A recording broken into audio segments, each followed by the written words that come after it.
Hi friends, welcome to my channel. আজকে আমি একটা তোমাদের লটকন করে দেখাবো। এটা করতে খুবই ইজি। এরকম একটা ছোট্ট কাপড় নিয়ে নেবো, তারপর এটাকে এভাবে ভাঁজ করব, একটা ফোল্ড করে নেক্সট আরেকটা ফোল্ড করব। এরপর এভাবে দেখো কুচ কুচ কুচ একটু করে কুচ নিয়ে এভাবে একটা পাতা শেপের মতো নিয়ে আসবো। দেখো, ঠিক আছে? এরপর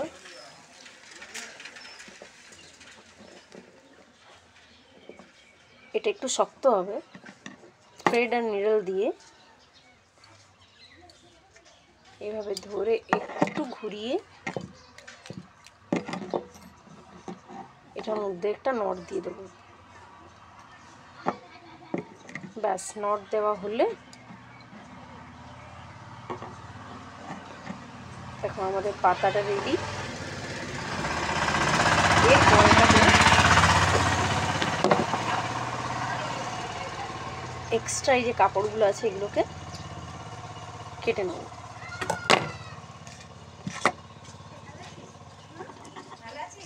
পাতাটা রেডি হয়ে গেছে। এবার আরেকটা ছোট্ট কাপড় নেব, এভাবে এটাকে ফোল্ড করে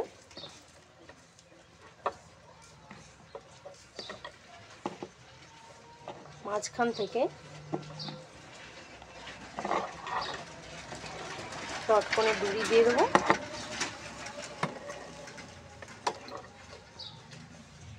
এরপর এটাকে সেলাই করে নেব।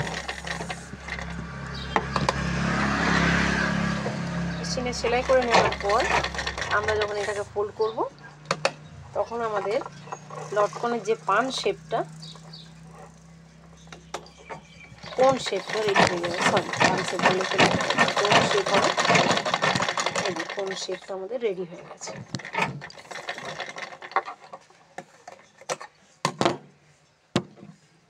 এক্সট্রা কাপড়গুলো এইভাবে এখানটা কেটে ফেলবো।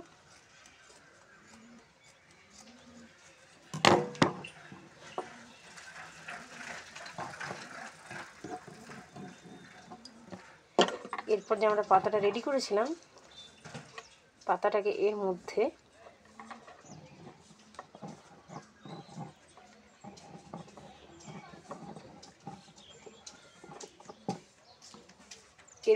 দেখো ঢুকিয়ে নিলাম।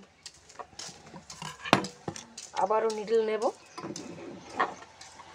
একটু খুলে এটা জায়গাটা এভাবে আমরা মাঝখান থেকে এটাকে আবার স্টিচ করে নেব। তাহলে কি হবে, হাতে স্টিচ করলে এটা খুবই স্ট্রং হয় আর টানলেও সহজে খুলবে না।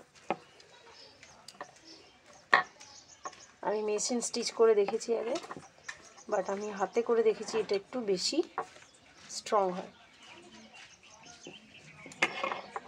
এটা এরপর নট দিয়ে দিলাম। ব্যাস,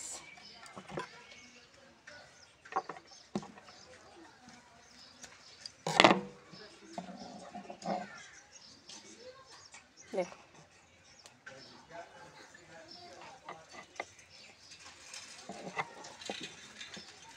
আমাদের পাতা শেপ লটকন কিন্তু রেডি।